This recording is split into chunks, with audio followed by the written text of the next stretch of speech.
Está começando mais um episódio do Estudo Play Talks. Sua aprovação no Enem passa por aqui.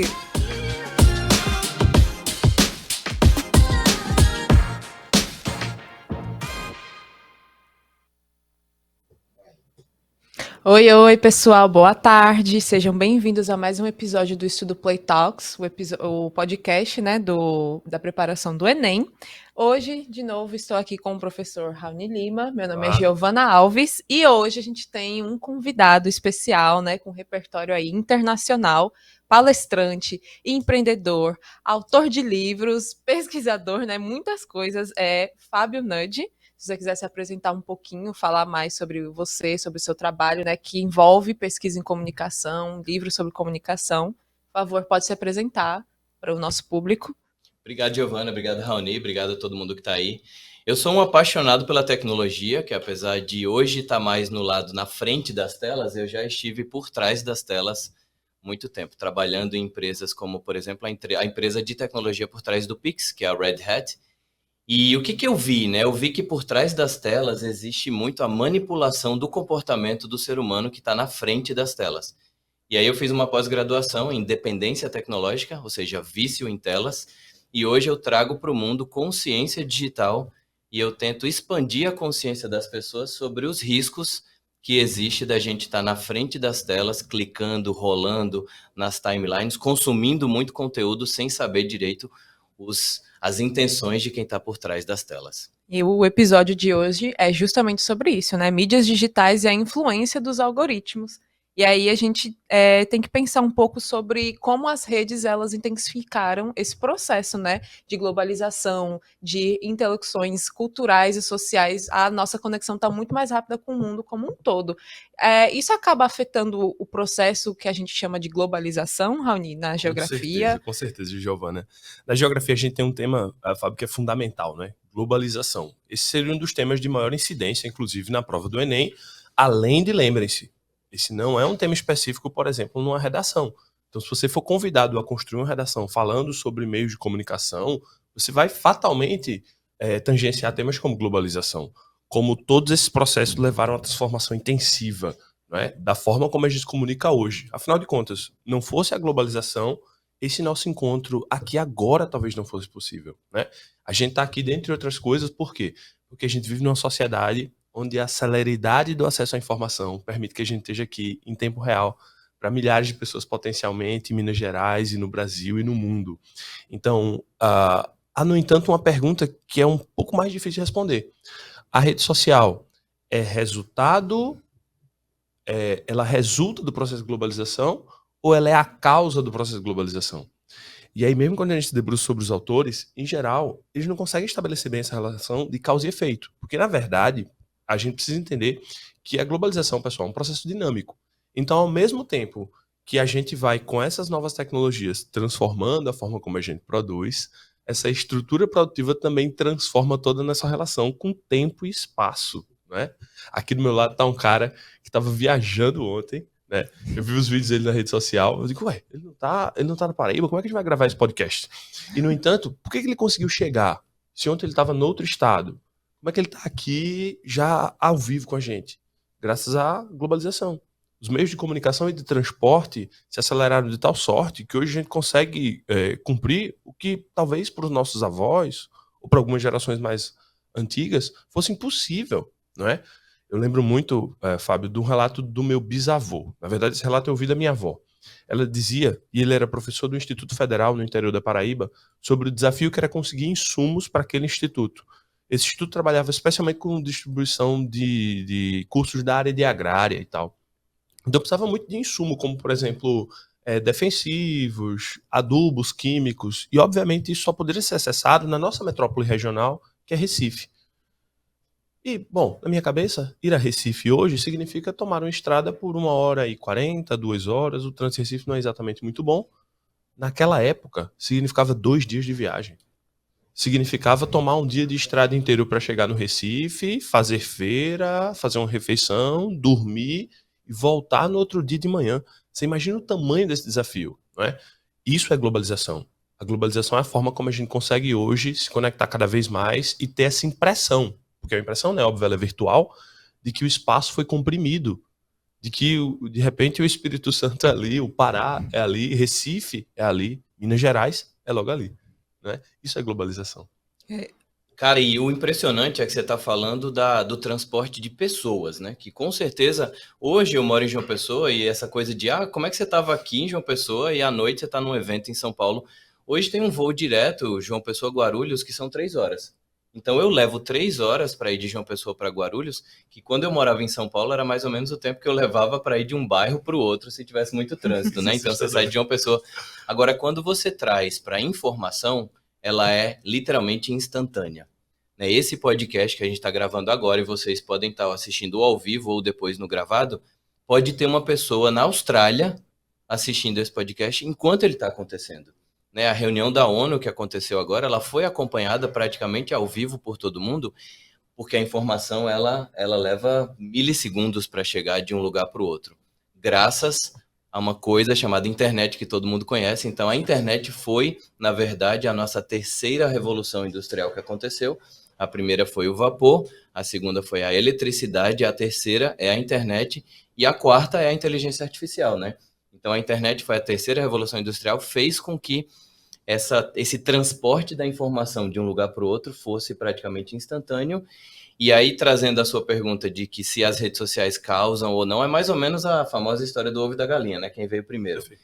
Então eu acredito que a internet foi o estupim da globalização da informação e a democratização da informação, e as redes sociais elas vieram depois como um canal e uma coisa foi impulsionando a outra.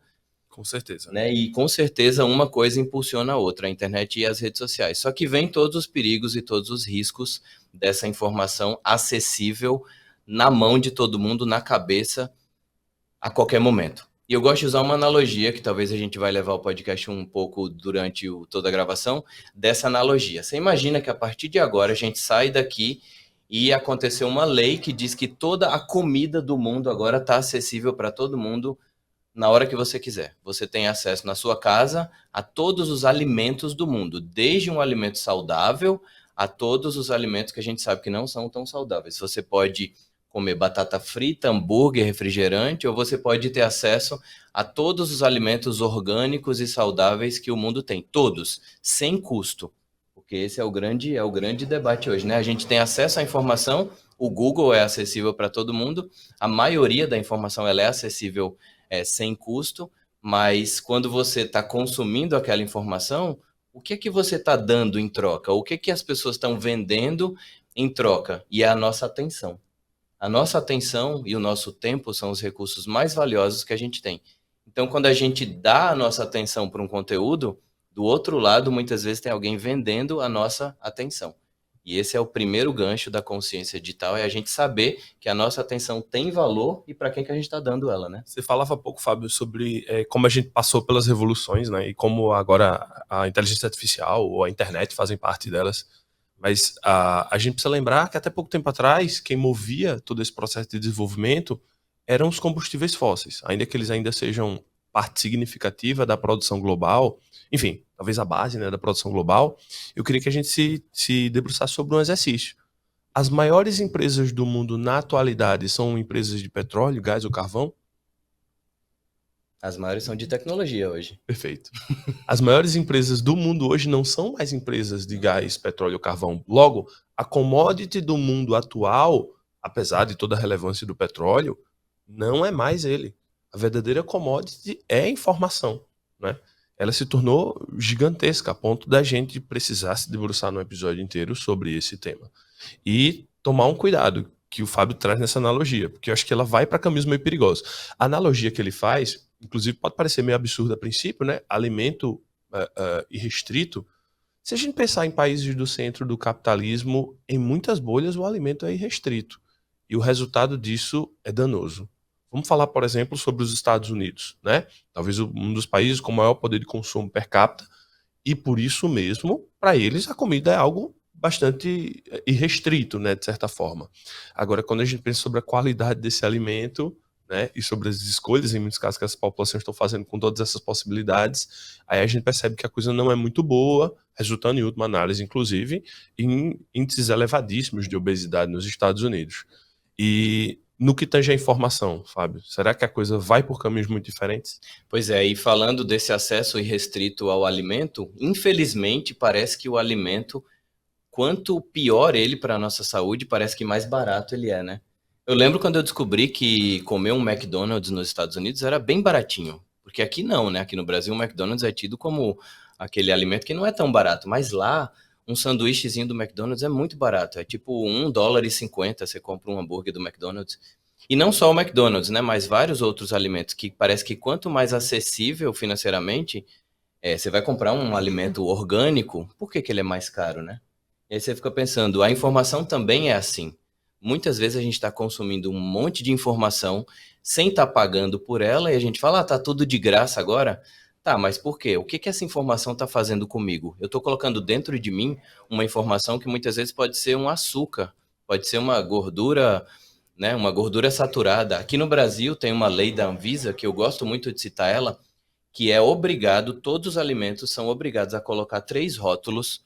É o rótulo de adicionado alto em açúcar adicionado, gordura saturada e sódio. São 3 alimentos, né, 3 substâncias que a Anvisa sabe que são prejudiciais e o produtor daquele alimento é obrigado a dizer que tem muito daquilo no seu alimento. Quando industrializado. Então, quando a gente, por coincidência, falou desse tema nesse podcast já. Foi há 3 semanas atrás, alguma coisa assim. Pois é, assim. e você traz o efeito de que quando você tem acesso irrestrito ao alimento, isso gera obesidade, a gente sabe disso, né, pelo fato de que já vem acontecendo. Quando a gente tem acesso irrestrito à informação, sem filtros, sem rótulos, sem eu saber se o que eu estou consumindo é bom ou se é ruim para mim, a gente tem o que a gente chama de infobesidade, que são os sintomas causados pelo consumo excessivo de informação, que não é qualquer informação, é a informação que não está levando a gente para onde a gente quer ir. Por exemplo, a informação do Estudo Play, se consumida corretamente para um aluno que quer passar no Enem, ela é o consumo do alimento, digamos assim, orgânico. Eu estou consumindo alguma coisa que vai me fazer bem, porque está me levando para onde eu vou. Né? Mas se você fica no TikTok, no Instagram, rolando a tela, vendo vídeo de gato engraçado e rindo, será que isso vai levar para onde você está querendo ir? Você, aluno que está querendo passar no Enem, será que essa informação que você está consumindo numa timeline de uma rede social, será que ela está levando você para os seus objetivos? Ou será que é só um passatempo que está enchendo a minha cabeça de informação desnecessária que vai me trazer infobesidade? Eu acho que é necessário influenciar também todo mundo a pensar criticamente, né? Porque a gente tá falando disso e parece uma coisa muito passiva, né? De, sim, eu vou ficar rodando aqui no TikTok, não quero usar a rede social e a internet para algo útil. Mas a gente tem que lembrar que todas essas informações, elas são usadas contra nós diariamente, né? As empresas, elas investem muito dinheiro em transformar todos os nossos hábitos em hábitos de consumo.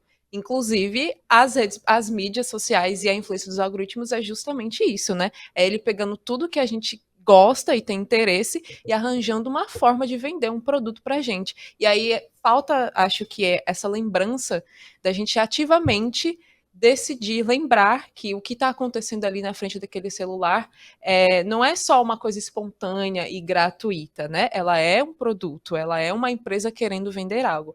Então, é como se fosse uma faca de 2 gumes, porque ao mesmo tempo, como com a internet a gente teve uma democratização de informação, a gente também tem as empresas se aproveitando desse lado. E aí é que mora o perigo, porque acho que o que a gente tem que influenciar aqui, na verdade, é saber reconhecer esses momentos. Não é que a internet não deva ser usada para momentos de lazer, mas justamente é o que Fábio traz, né, no livro dele e nas palestras dele, que é você saber que você está sendo constantemente bombardeado com empresas querendo te vender coisas que não são tão interessantes.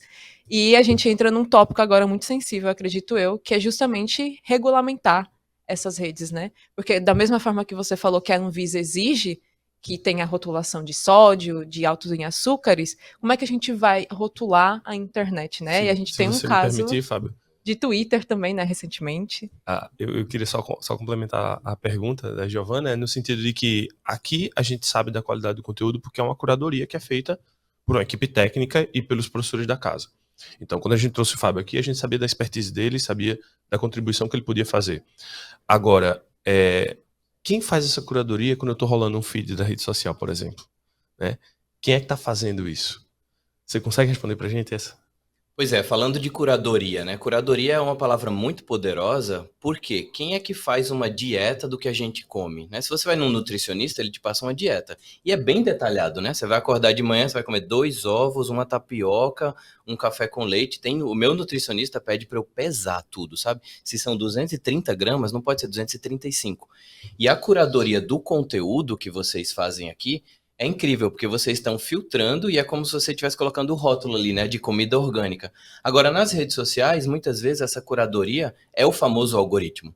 Para quem não entende, né, essa palavra algoritmo, ela parece uma palavra que muita gente não consegue explicar. O algoritmo é como se fosse o seu nutricionista que está lá do outro lado, decidindo o que vai aparecer na sua timeline.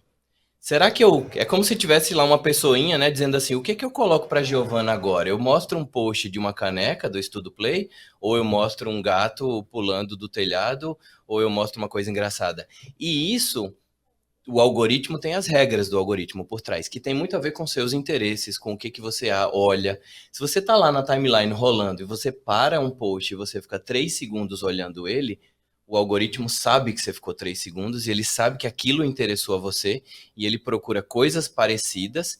E o interessante é que muitas vezes a coisa parecida pode ser uma propaganda que tem um conteúdo parecido para tentar te vender algo.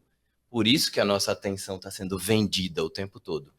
Então é por isso que a gente precisa ter muita consciência. Eu adorei que você citou o pensamento crítico, porque o pensamento crítico é o quinto C do modelo que eu trago das 5 habilidades da consciência digital, que é o pensamento crítico, né? A gente saber o que é o pensamento crítico. É eu sair do modo gado, que eu digo muito que a gente tem o modo gado, né? Que eu tô ali fazendo um monte de coisa sem saber por que eu tô fazendo o que eu tô fazendo. O modo automático, que a gente fala, eu nem percebi que eu fiquei 40 minutos aqui rolando a tela. Esse é o modo gado, é o modo automático. É sair desse modo e ativar o que o Kahneman, que é um ganhador do Prêmio Nobel, que ele escreveu um livro chamado Rápido e Devagar, Duas Formas de Pensar. É sair do modo rápido do cérebro e acessar o modo devagar e se perguntar, por que eu estou fazendo o que eu estou fazendo agora? Será que o que eu estou fazendo agora está me levando para onde eu queria ir? Será que está dentro dos meus objetivos? Eu disse para mim mesmo que eu ia estudar por 3 horas hoje à tarde. Já faz 1h30 que eu estou aqui assistindo uma série na Netflix. Será que era isso que eu deveria estar fazendo? E aí esse pensamento crítico é uma das habilidades da consciência digital. E é muito difícil porque o ser humano foi feito para ficar no automático. Muito mais tempo no automático, fazendo coisas repetitivas Fordismo do aí é que uma no... prova, né? Exatamente. Do que fazendo algo que a gente para pensar. Será que eu estou fazendo o que eu deveria estar fazendo mesmo? Que esse livro do Daniel Kahneman é bom, inclusive, eu fiquei maravilhado, porque ele convida, assim, a essa reflexão sobre se é a gente mesmo que está sob controle de muitas das coisas que a gente faz. Eu acredito, eu acho que essa é uma das conclusões lá do livro, é que na realidade a gente admite que a gente tem muito mais controle do que na realidade a gente tem. E eu acho que o algoritmo faz com a gente, né, convencendo a gente a passar um pouquinho mais ali na frente das telas, é justamente brincar com essa relação, né? Uhum. Brincar com a coisa de que ele tem menos controle, o indivíduo tem menos controle sobre si do que ele acha que tem. E aí, consequentemente, ele consegue convencer a gente a passar muito mais tempo ali na frente. Sobre direcionamento, você falou também de publicidade, é um negócio assustador e tremendamente invasivo, não é? Hoje em dia, não raro, você tem uma conversa, se os aparelhos de telefonia móvel estiverem próximos, daqui a pouco os temas daquela conversa estão sendo sugeridos para você como um produto a ser vendido e, enfim, é realmente um negócio muito efetivo, inclusive, no seu objetivo de fazer a gente comprar esses produtos. Eu acho que eu vi você falando em algum lugar também sobre uma patente da Amazon que Entrega antecipada, né?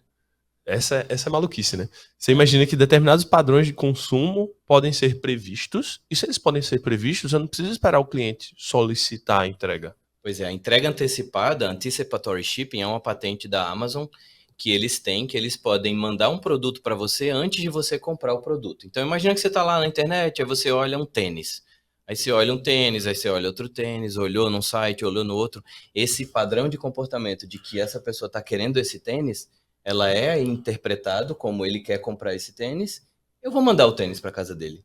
E aí vai o tênis para sua casa, chega lá, claro, com uma notinha dizendo assim, se você não quiser, é só você devolver. Só que o que acontece? O nosso cérebro preguiçoso, é o famoso já que, né? Já que chegou, eu vou ficar.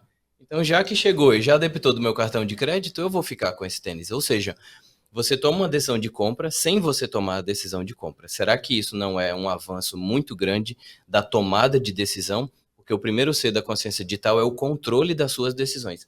Quem está no controle? Eu estou no controle ou a Amazon está no controle do produto que eu vou comprar? Se eu der esse controle para ela, vai ser muito complicado. Então, trazendo um pouco de regulamentação também, a LGPD, a Lei Geral de Proteção de Dados, tem uma coisa que eu acho fantástica, que é o consentimento explícito.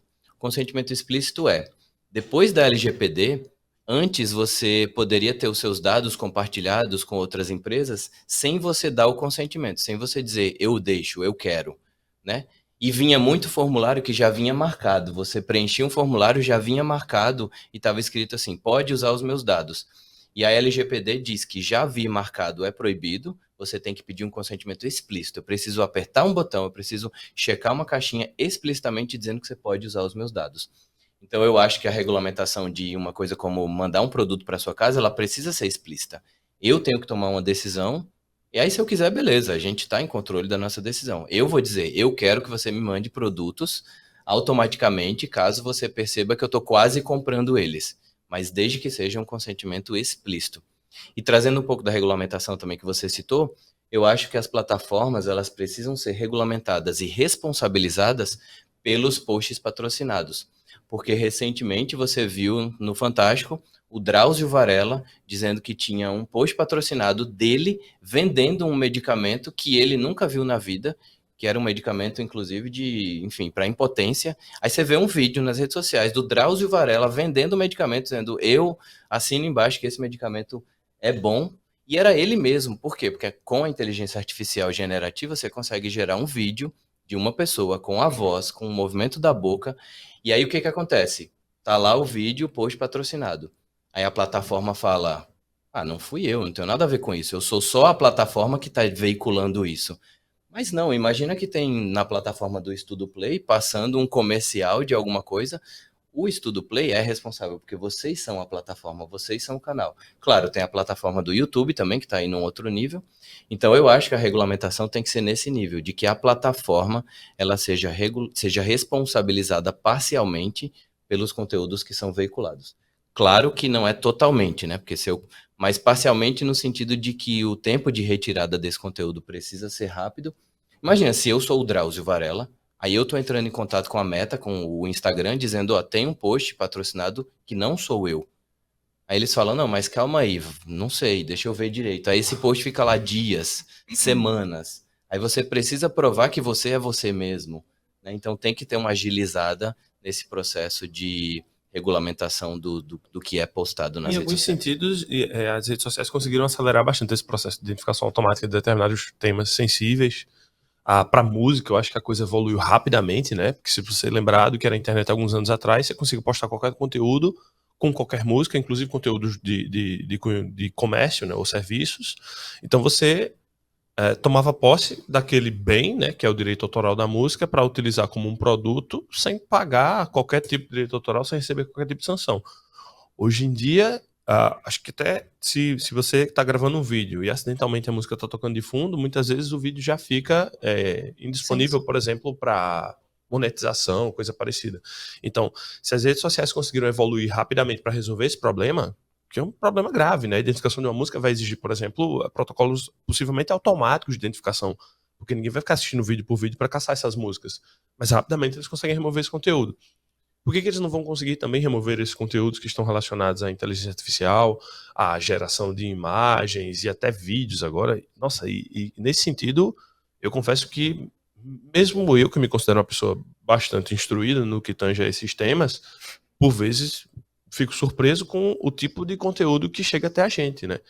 A gente tinha até algum tempo atrás umas páginas que faziam esse tipo de scan, colocando essencialmente cópias de páginas de compra e venda, e você aceitava aquela página como sendo verdadeira, só que hoje ele traz a imagem e a voz das pessoas, né? Então é muito mais complexo. Não, eu queria trazer 3 tópicos interessantes que você mencionou sobre as plataformas serem responsabilizadas, e obviamente a gente tem toda a situação do Twitter atualmente no Brasil, né?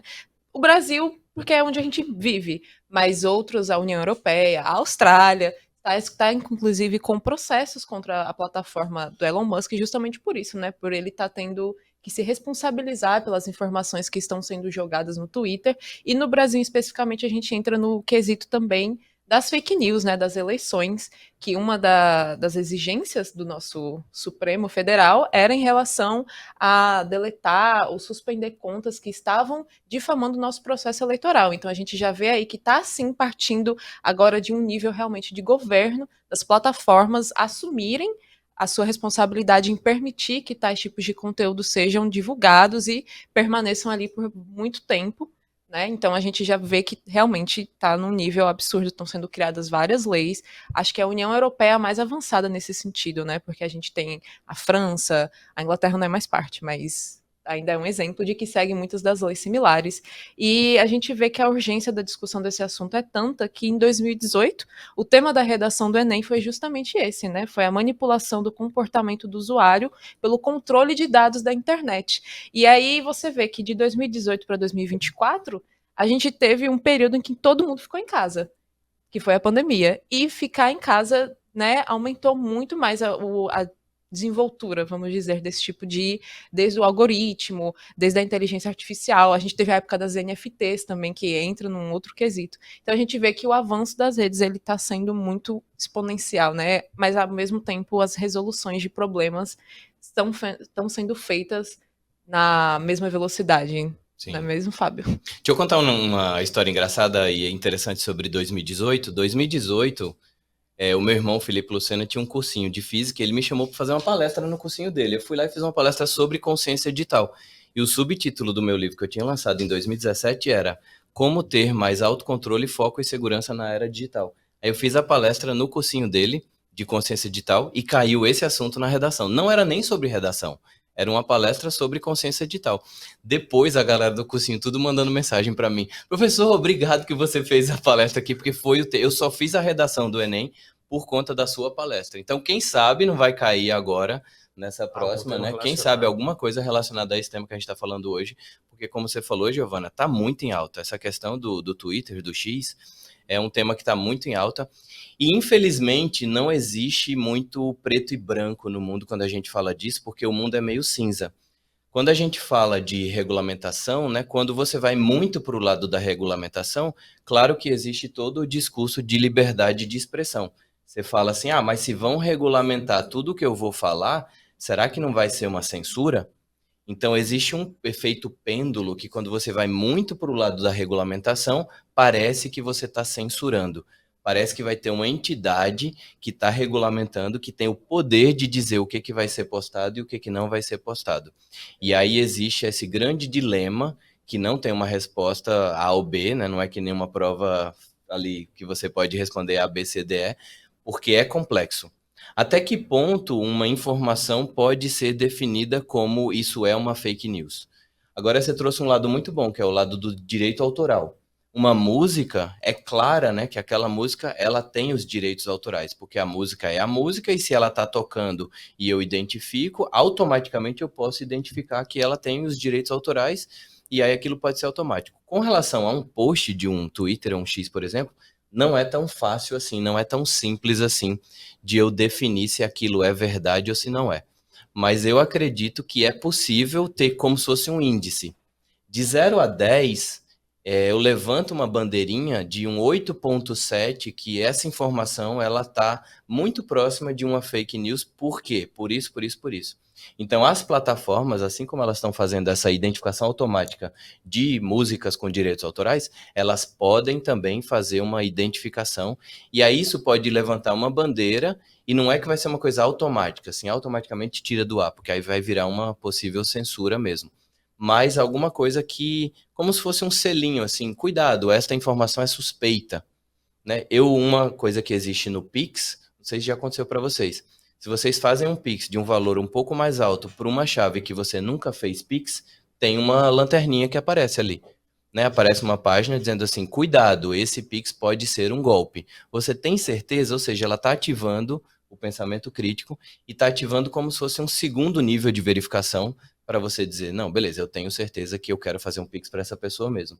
Então, são esses mecanismos que dá para fazer com tecnologia para fazer um cheque automático e levantar uma bandeirinha dizendo assim, cuidado, talvez essa informação não seja totalmente verdadeira. Antes de compartilhar, é melhor você checar 2 vezes. Vai num site confiável. Então, eu acredito que esse tipo de verificação, sim, é necessária, mas com certeza o nível total de censura, com certeza não, né? Porque a gente sabe que a gente vive num mundo que eu acho que todo mundo aqui quer a democracia e quer a liberdade de expressão para todo mundo falar abertamente. Mas esse tipo de cheque, ele é necessário, super necessário hoje. Acho que o cuidado que a gente tem que ter, no entanto, é apenas para que essa liberdade de expressão não se aproxime de crimes, né? Até porque a gente precisa lembrar que, gente, eu sei que a informação hoje, como a gente já falou, inclusive na aula de hoje, é algo muito abundante. A gente vive uma era onde a informação é mesmo parte significativa das nossas vidas, mas a gente precisa lembrar que ela não fica restrita apenas às telas, né? Muitas informações vão levar a gente a decisões, e essas decisões vão mudar o mundo real. Por isso que a gente tem que olhar com um certo cuidado aquelas informações que a gente recebe e, notadamente, aquelas informações que podem potencialmente desencadear comportamentos criminosos. Essas precisam ser claramente diferenciadas das informações que cabem no escopo de uma liberdade de expressão, que, obviamente, é claro que a gente está sempre defendendo essa liberdade, né? E aí, Raoni, a gente está no mês de setembro, né? Eu acabei de fazer agora várias palestras sobre o Setembro Amarelo, e é possível identificar, sim, por exemplo, se você tem um texto, um comentário que está instigando, por exemplo, o suicídio, né? A gente está no Setembro Amarelo para trazer cada vez mais consciência sobre o tema do suicídio, que é muito importante. Então, hoje existe uma forma automática de você verificar. Imagina um comentário num post do Instagram que você fala assim, por que você não se mata? Né? Isso é um comentário que já existe uma forma automática de você identificar que isso está instigando um comportamento ali perigoso. Então, com certeza, são possíveis. E eu estava até lendo recentemente sobre uma lei que é de 2020 sobre fake news, e existem 3 tipos de discurso que pode ser identificado e que precisa claramente levantar essa bandeirinha, que são discursos como nazismo, racismo e pedofilia. Então, assim, discursos, textos que claramente são relacionados a esses 3 temas que você está falando aí, um texto criminoso, uma informação que pode ser criminosa, ela pode ser identificada automaticamente. Claro, tem um nível de erro? Tem. É aquele negócio do Pix perigoso. Eu estou dizendo que é um golpe? Não, mas eu estou levantando uma bandeirinha, assim. Lê 2 vezes isso aí. Talvez antes da pessoa postar, né, você falar assim, é isso mesmo que você quer escrever? Você tem certeza? E uma vez postado, para quem eu vou entregar isso também é muito perigoso. Eu acho que o nível de rigor também pode acompanhar o alcance, né, que aquela postagem tem. Eventualmente, se o alcance é irrisório, bom, obviamente o problema pode ser minorado. Agora, quando a gente fala, por exemplo, de pessoas que têm um grande engajamento, números gigantescos de seguidores, postagens que vão acabar tendo um alcance muito significativo, aí o potencial risco dessas é muito maior. Então, nesse sentido, a gente precisa de um cuidado, de um critério mais rigoroso para esses casos em específico. Não, eu queria comentar, a gente está encaminhando para o final, mas de todas essas possibilidades que você falou, desde o aviso da fake news, de procurar informação numa fonte segura, já eram algumas coisas que estavam sendo, né, desenvolvidas, por exemplo, dentro do X, mas o Instagram também tem avisos, né, sobre, ou quando você pesquisa alguma coisa que dá a tendência, né, de, você está tentando se machucar, você está passando por sofrimento mental, e eu acho interessante ressaltar que, embora a gente esteja falando de inteligência artificial, algoritmo, dados, todas essas aplicações e essas evoluções das redes foram feitas baseadas em comentários de usuários, né? As pessoas estavam comentando, isso é uma melhoria possível, isso não é uma coisa legal, vamos fazer essa melhoria, e aí a partir desse comentário, ou seja, dessa reclamação, dessa sugestão do usuário, as mudanças são feitas. Então, eu acho que é sempre importante a gente reforçar que nós não somos tão passíveis assim, né? Porque dá a entender que, pronto, a internet tem os meus dados e vou receber tudo de qualquer forma. Não. A gente é um usuário ativo, a gente tem o nosso poder de uso, então, se a gente solicitar uma mudança, eventualmente ela pode acontecer e ela vai ser efetuada de fato, como a gente viu no X e no Twitter, enfim, de várias formas. A gente está encaminhando para o final, 2 minutos. Se vocês quiserem falar algo bem rápido, bem breve, Raoni mais voltado para o Enem, talvez, Fábio divulgar um pouco mais da sua pesquisa, dos seus trabalhos. Só ficaria atento, pessoal, quanto à necessidade da gente desenvolver realmente essa consciência crítica com relação às informações que chegam a gente. Eu acho que é uma das coisas mais importantes das falas que a gente teve hoje e é um dos grandes desafios que a gente tem como professor em sala de aula. Conseguir encaminhar esse aluno para o mundo de informação, mas de uma forma adequada para que ele seja também capaz de fazer sua própria curadoria quando a gente não tiver um professor do lado. Isso aí. Do meu lado, eu quero trazer que a tecnologia ela pode ser usada para o bem ou para o mal. Assim como uma faca pode ser usada para cortar um sashimi ou para se machucar, a tecnologia pode ser usada para ajudar você a passar na prova que você está precisando passar, a atingir os seus objetivos, ou ela pode ser usada para o mal. E esse pensamento crítico, essa consciência de você saber para que você está usando, pode ser como um alimento. Se você pensa, quando você acorda de manhã, se você vai comer batata frita com refrigerante, você vai comer uma tapioca de ovo, se você pensa isso, pensa 2 vezes antes de você consumir um conteúdo nas redes sociais. E se quiser saber mais, Assuma o Controle das Suas Telas. É um livro aí que eu super recomendo. Ele saiu na Veja, né, como o livro mais vendido. Então deixo aí. E as minhas redes sociais também é Fábio Nudge, Nudge, N-U-D-G-E. Eu falo muito sobre esse assunto. E a minha missão é levar a consciência digital para o maior número possível de pessoas que eu possa. Com certeza, se você está ouvindo, você é uma delas. Pedindo para mostrar o livro aqui, pessoal. O livro é esse. Ok. Enfim, o episódio de hoje foi muito produtivo, focando muito aí no pensamento crítico, na metodologia do trabalho científico, né, que a gente vê na graduação, aprendi muito sobre isso.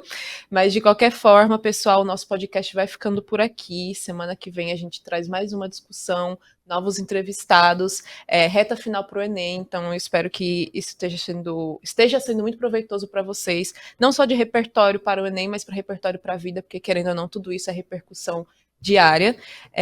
As nossas redes são @estudoplay, o nosso podcast está disponível no Deezer, no Spotify e no YouTube. Se você tiver alguma solicitação, algum comentário, algum tema que você queira debater, é só comentar aqui ou em qualquer outra rede nossa.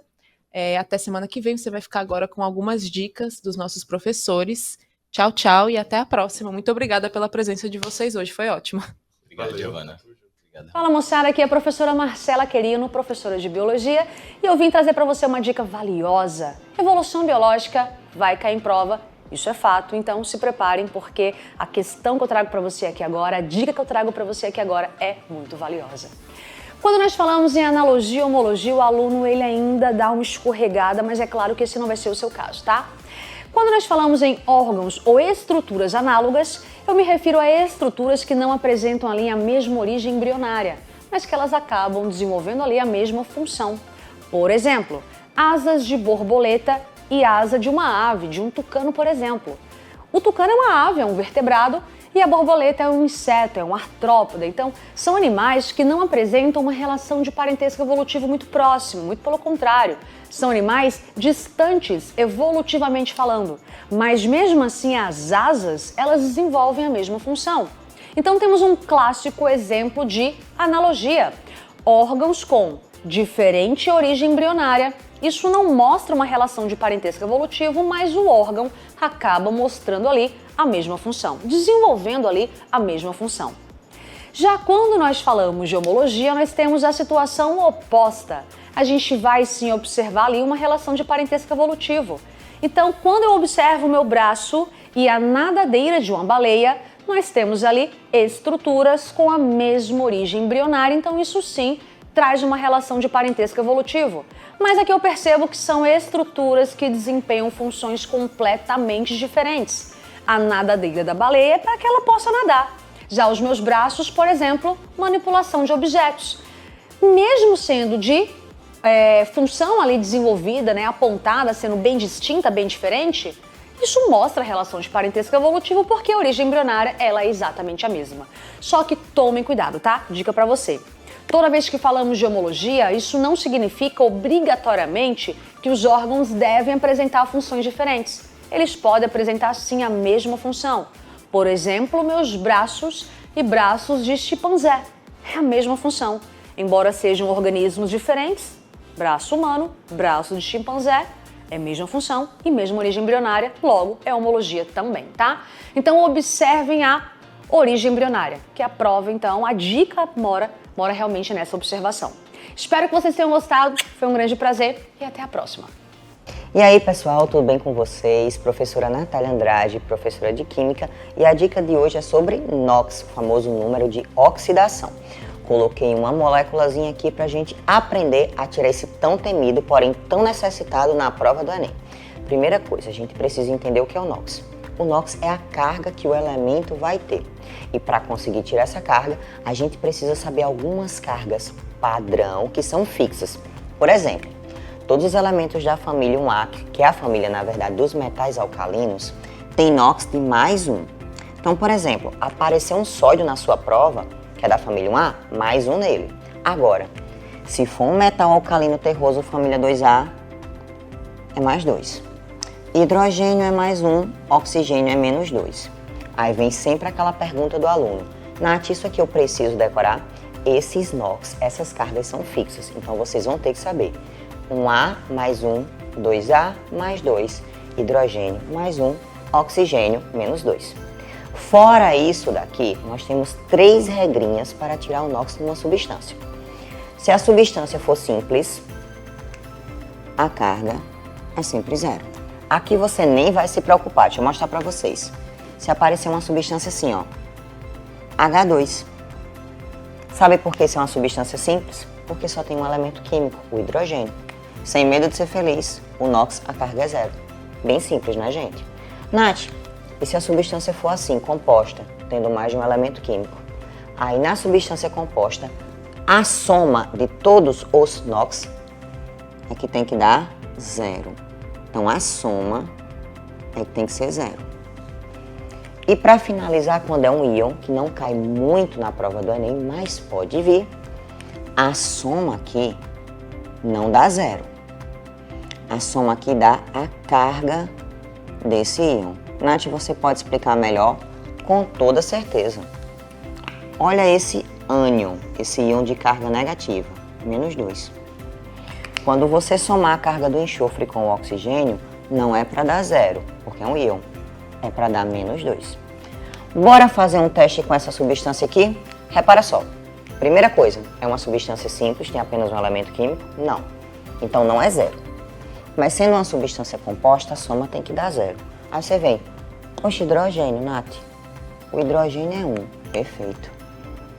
Por que o hidrogênio não foi 0, que nem aqui? Porque aqui ele era substância simples, aí é sempre 0. Na substância composta, você usa isso aqui. Nath, aqui tem um oxigênio. Você disse que o oxigênio era menos 2. Perfeito. Bota aqui. Só tá faltando quem agora? Fósforo. Perceberam como saber isso aqui, ó? Já mata quase tudo. Aí reparem. Cada oxigênio é menos 2, cada um. Não são 4. Menos 2 vezes 4 dá um total de menos 8. Isso é o total da carga do oxigênio. Faz a mesma coisa para o hidrogênio. Cada um é mais 1, cada um. Não são 3. Mais 1 vezes 3 dá mais 3. Volta para a regra. Na substância composta, a soma de tudo não tem que dar 0? Mais 3 com menos 8 dá menos 5. O fósforo, para neutralizar isso aqui, para dar 0, tem que ser quanto? Oxe, Nath. Mais 5. Porque mais 5 com mais 3 é mais 8, com menos 8 é 0. Então o fósforo tem carga mais 5. Percebem como no final das contas não é difícil tirar o NOx? Bora só relembrar de novo? Substância simples, não pensa 2 vezes, coloca 0. Substância composta é a soma de tudo que tem que dar 0. E se for um íon, a soma de tudo vai ter que dar a carga desse íon. Quais são os NOx, as cargas que são fixas?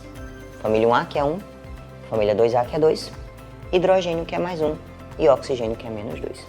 Se você lembrar disso aqui, você não erra mais nenhuma questão sobre número de oxidação em qualquer prova que você fizer. Espero que vocês tenham gostado. Tchau, tchau e até a próxima. Galera, tudo bem com vocês? A dica hoje é fenomenal, fantástica. Vamos falar um pouco de zoologia, de vez em quando alguns assuntos bastante interessantes. Primeira coisa, você tem que saber que existem 9 filos: poríferos, quinidários, platelmintos, nematelminto, molusco, anelídeo, artrópodo, equinodermos e cordados. Você tem que saber também que os poríferos são ablásticos, eles não possuem folhetos germinativos. Já os quinidários são diblásticos e os demais triblásticos. Quanto à simetria, os poríferos são radiais ou assimétricos, os quinidários são radiais, os equinodermos pentarradiais e todos os demais bilaterais. tem uma outra característica importantíssima que diz respeito ao desenvolvimento embrionário. Por exemplo, no desenvolvimento embrionário, na fase de gástrula, nós temos o blastóporo, que pode originar ou a boca, protostômios, ou o ânus, deuterostômios. Quem são os deuterostômios? Equinodermos e cordados. Quem são os protostômios? Platelminto, hematelminto, molusco, anelídeo e artrópodo. É, por último, e não mais importante, o celoma. Celoma é uma cavidade interna do corpo totalmente revestida por mesoderma. Então, a partir do grupo platelminto, que temos os 3 folhetos, eu posso classificá-lo como acelomados, os nematelmintos pseudocelomados e todos os demais animais que existirem na natureza, celomados, ou seja, com uma cavidade verdadeira, totalmente revestida pela mesoderma no interior do nosso corpo. Só lembrando, porífero, quinidário, platelminto, nematelminto, molusca, anélida, artrópoda, equinodermo e cordados. Todos os animais foram contemplados. Um grande abraço. Essa é uma dica para escutar várias vezes. Um abraço do professor Sérgio Mala.